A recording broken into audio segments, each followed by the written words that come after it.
nimi? Sano sen nimi. Mä sanon nyt viimeisen kerran. Ei oo ketään.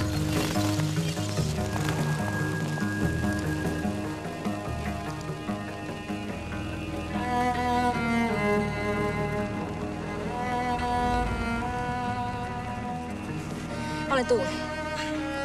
Mun Krista. Se kirjoittaa siellä. Mitä sä teet? Oon psykologi.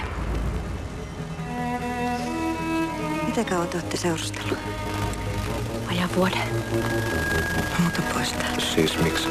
Tietääkö se vaimo susta? Pakko sanoa tietää. Niin.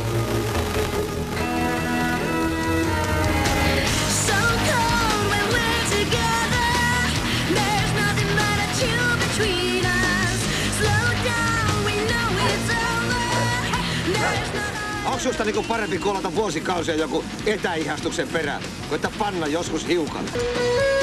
Jos sä et halua menettää sitä ihan kokonaan, niin sitten pyydät anteeksi ja toivot parasta. Mä oon liian pitkään jo miettinyt.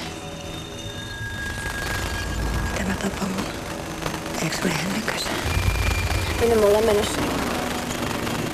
Mä oon sulle yllätys.